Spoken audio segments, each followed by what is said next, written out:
नमस्कार, मैं विशुराज स्वागत करता हूँ विश्वारदात तक के एक और एपिसोड में। उम्मीद है आप लोग स्वस्थ होंगे, मस्त होंगे, अपना ख्याल रख रहे होंगे।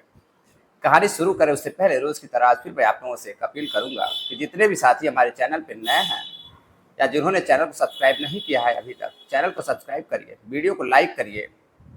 वीडियो अच्छी लगे तो अपने दोस्तों रिश्तेदारों को शेयर भी करिए ताकि ज़्यादा से ज़्यादा लोग विश्वारदात तक के इस परिवार में, इस चैनल से जुड़ सकें। उम्मीद है आप लोग अपना प्यार और सपोर्ट बनाए रखेंगे।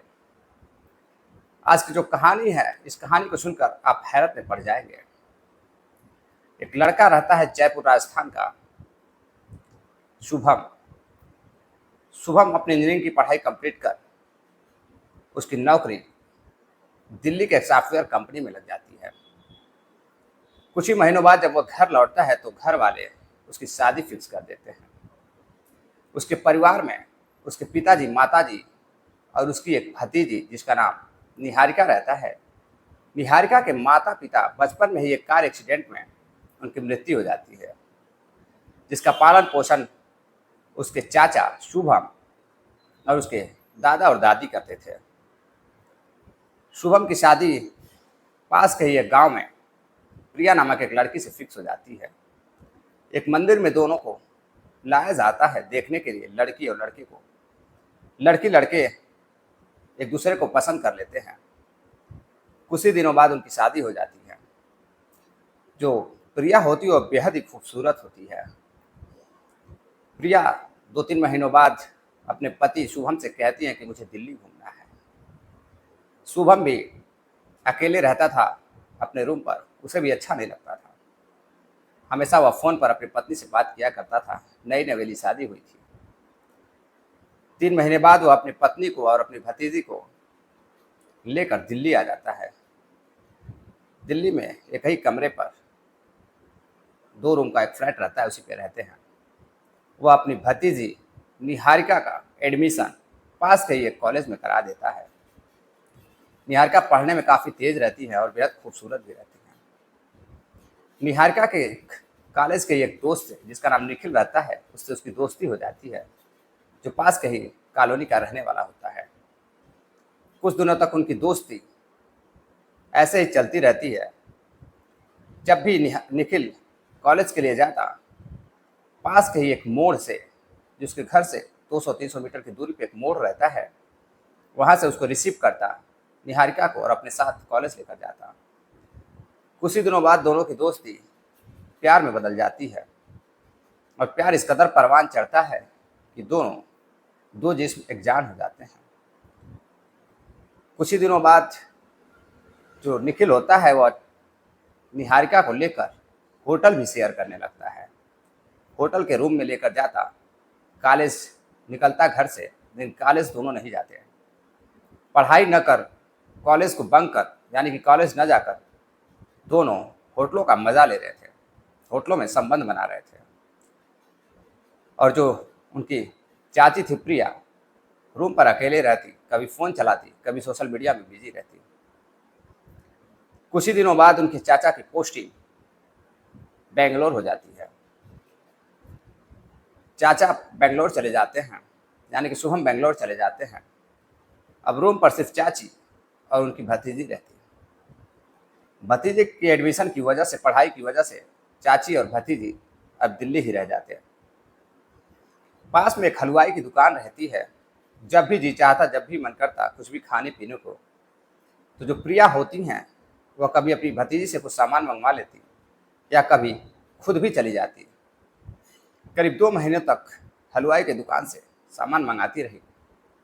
एक हलवाई रहता है, उसका नाम रामलाल रहता है। रामलाल काफ़ी खूबसूरत और जिसकी उम्र महज 32 साल रहती है, जो कि बिहार का रहने वाला होता है। वह हमेशा प्रिया से हंसी मजाक करता रहता था। कुछ दिन बाद प्रिया उसके शॉप पे जाती है, कुछ सामान लेती हैं, कुछ मिठाइयाँ लेती हैं। तभी हलवाई हंसी मजाक करते हुए कहता है कि प्रिया भाभी, आप आज बेहद खूबसूरत लग रही हैं, क्या आज बिजली गिराने का मन है क्या? प्रिया मुस्कुरा कर चली जाती है, कुछ भी नहीं बोलती। हलवाई को समझ में आ जाता है कि कहीं ना कहीं मेरी बात बनते हुए नजर आ रही है। एक दिन जब वह निहारिका अपने कॉलेज चली जाती है अपने फ्रेंड के साथ, तो उनके रूम पर कुछ समोसे और मिठाइयाँ लेकर जाता है और बेल बजाता है। प्रिया दरवाज़ा खोलती है तो देखती है हलवाई खड़ा है, तो मुस्कुराते हुए कहती हैं, बाहर क्यों खड़े हो, अंदर आ जाओ। अंदर जाती हैं, बैठकर बातें करती हैं। तो पूछती हैं किस काम से आए हो, तो वह बताता है कि कुछ ताज़ी मिठाइयाँ बनाई थी मैंने, तो मैं सोचा कि आपको खिला दूँ। तो जो प्रिया होती हैं वह कहती है, चलो अच्छी बात है, इसके पैसे लेते जाना। हलवाई बोलता है, पैसे की क्या बात है, कुछ और मिल जाए तो अच्छी बात है। प्रिया कहती है, कुछ और का क्या मतलब मैं समझूं। वह कहता है, आप बेहद ही बहुत ही खूबसूरत हैं और मैं आपको पसंद करने लगा हूँ। जैसे ही यह बात सुनती हैं प्रिया मुस्कुराने लगती हैं, हलवाई के पास आकर बैठ जाती हैं, बातें करने लगती हैं। दोनों बातों में इतना खो जाते हैं कि दोनों एक दूसरे के बाहों में खो जाते हैं। धीरे धीरे बाहों में खोते ही दोनों संबंध बनाने लगते हैं। दोनों कई घंटों तक एक कमरे में बंद हो जाते हैं। ऐसे ही जब भी निहारिका कॉलेज चली जाती, हलवाई संबंध बनाता। एक दिन निहारिका के दोस्त का फोन आता है, उसकी चाची के फोन पे, यानी कि प्रिया के फोन पे। प्रिया से वो लड़की बोलती है कि चाची आज मेरा जन्मदिन है, मैं चाहती हूँ कि निहारिका मेरे घर पे ही रुक जाए। चाची को इससे अच्छा मौका और नहीं मिल सकता था। चाची कहती है, ठीक है, जैसी तुम्हारी मर्जी, मैं भेज दूंगी। निहारिका अगले दिन, जन्मदिन के दिन, चली जाती हैं अपने दोस्त के घर। लेकिन वो अपने दोस्त के घर न जाकर जो निखिल होता है उसके साथ होटलों में चली जाती हैं। दरअसल वह फ़ोन निखिल अपने एक दोस्त से कराया होता है। इधर चाची हलवाई के साथ रातें गुजार रही होती हैं। जब सुबह भोर में करीब 4 बज रहे होते हैं, हलवाई रूम से कमरे से बाहर निकल कर जाता है। तभी पर एक जो पड़ोसी होता है वह देख लेता है। उसे कुछ शक होता है और वह अपने दोस्त, यानी कि आते जाते पास में पड़ोसी रहते हुए उसकी दोस्ती शुभम से हो गई होती है, जिसका नाम विजय रहता है। विजय शुभम को फ़ोन करता है और बताता है कि तुम्हारे कमरे से हलवाई निकल कर जा रहा था। वह कहता है, ठीक है, देखते रहना, मैं जल्द ही कुछ करता हूँ। कई बार ऐसा ही होता है। एक दिन रात में हलवाई चाची के साथ संबंध बना रहा होता है, तभी निहारिका की नींद टूट जाती है और वह जाती है तो देखती है कि कमरे में कुछ आवाज़ें आ रही हैं। वह एक खोल से देखने की कोशिश करती है, लेकिन कमरे में अंधेरा रहता है, उसे कुछ भी दिखाई नहीं देता। तभी वह बैठकर अपने कमरे से हल्का सा दरवाज़ा खोल के देख रही होती है कि आखिर कौन है। जब हलवाई निकल कर करीब रात को 3 बजे जाता है तो निहारिका देख लेती है, यह तो हलवाई है। समझ जाती है कुछ ना कुछ चक्कर चल रहा है। करीब 4 महीने हो जाते हैं। जो शुभम होता है छुट्टी लेकर आता है। जब छुट्टी लेकर आता है तो हलवाई आना जाना बंद कर देता है। उसका दोस्त विजय बताता है कि ऐसे ऐसे मामले हैं प्रिया के और तुम्हारे हलवाई के, काफ़ी चर्चे मोहल्ले में हो रहे हैं। सारी बात वह समझ जाता है। वह रात भर कुछ सोचता है बैठकर। प्रिया पूछती है, क्या सोच रहे हो। बताता है, कुछ नहीं, बस कुछ इंपॉर्टेंट काम है, उसी के बारे में सोच रहा हूँ। अगले दिन वह बेंगलोर निकल जाता है। बेंगलोर निकल जाता है तभी जो निहारिका होती हैं वो अपने बॉयफ्रेंड से बात कर रही होती हैं और उनकी चाची पकड़ लेती हैं। जब चाची निहारिका से कहती हैं कि तुम किससे बात करती हो, मैं तुम्हारे चाचू को बता दूंगी, तो निहारिका कहती है कि जो तुम हलवाई के साथ रात भर कांड करती हो, या मैं अपने चाचू से बता दूंगी। प्रिया कहती है, कैसा कांड। कहती है, मुझे सब मालूम है तुम लोगों के बीच में क्या चल रहा है। प्रिया परेशान हो जाती है और हलवाई को मना कर देती है घर आने से। एक दिन हलवाई किसी काम से सुबह 7 बजे करीब अपनी दुकान से बाहर जा रहा होता है। तभी उसका एक कार से एक्सीडेंट हो जाता है और उसकी मृत्यु हो जाती है। हलवाई की मृत्यु कैसे हुई, यह सभी को पता थी कि एक महज एक कार एक्सीडेंट से हुई, लेकिन कैसे हुई, किसने कराई, या महज एक एक्सीडेंट था, इसका राज नहीं खुलता है। लोग उसको मात्र एक्सीडेंट मानकर उसकी लाश को जला देते हैं, उसका अंतिम संस्कार कर देते हैं। इधर प्रिया बेचैन थी कि उसका साथी हलवाई एक एक्सीडेंट में मारा गया। कई दिनों तक वह शांत रहती और इधर निहारिका काफ़ी खुश थी कि चलो एक जो हलवाई था, चाचा की ज़िंदगी में ज़हर घोल रहा था, चाचा की ज़िंदगी से रास्ता साफ हो गया।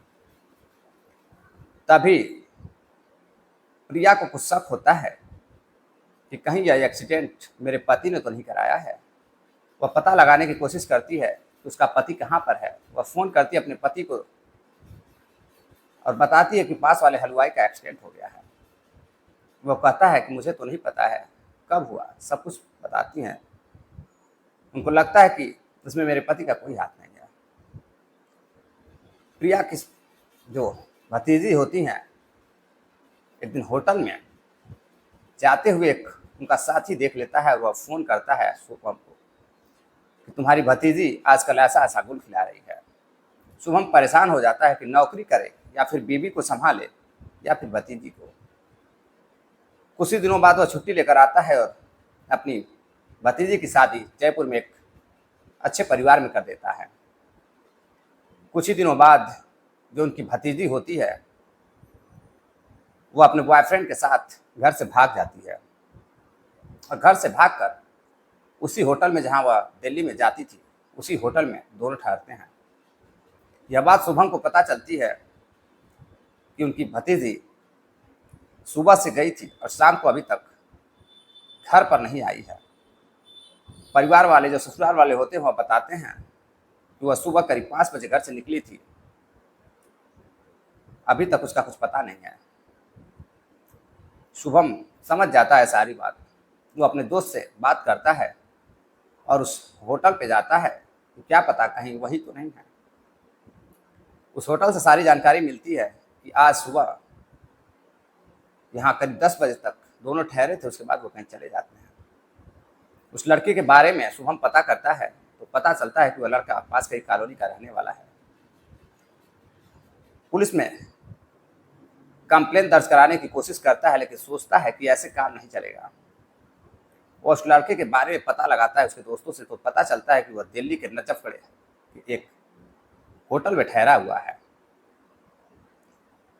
जैसे ही यह पता चलता है वो अपने दोस्तों के साथ, साथियों के साथ शुभम पहुंचता है और जो भतीजी और जो बॉयफ्रेंड होता है निखिल, जब किसी काम से बाहर निकलते हैं तभी जब निखिल अकेला पड़ता है तो उसके ऊपर कार चढ़ा देता है। कार से एक्सीडेंट करके वहाँ से निकल जाता है और निहारिका चिल्लाने लगती है, चीखने लगती है। उनको पता भी नहीं चलता कि अचानक से ये क्या हो गया। वह किसी को पहचान भी नहीं पाती। मौके पर पुलिस पहुंचती है, लोग जुटते हैं। निखिल के परिवार को फ़ोन किया जाता है। निखिल का अंतिम संस्कार होता है। तभी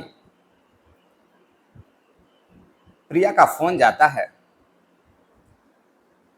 जब फ़ोन रिसीव करती है वह तो बताती है कि मैं दिल्ली में हूँ, अब मेरे जिसके साथ गई थी उसका एक्सीडेंट हो चुका है। प्रिया कहती है कि तुम्हें अपने ससुराल से जाने की क्या ज़रूरत थी, तुम्हारे चाचू बहुत गुस्से में थे। उसको शक होता है और वह पुलिस स्टेशन चली जाती है। निहारिका पुलिस स्टेशन जाती है और पुलिस को सारी बात बताती है कि महज यह एक्सीडेंट नहीं, इसमें हत्या की साजिश लग रही है। तुरंत ही पुलिस एक्टिव होती है और शुभम के कॉल डिटेल्स को निकालती है। उसकी लोकेशन ट्रेस करती है तो पता चलता है कि जिस समय एक्सीडेंट हुआ उस समय उसके फ़ोन की लोकेशन वहीं पे थी। शुभम को गिरफ्तार किया जाता है।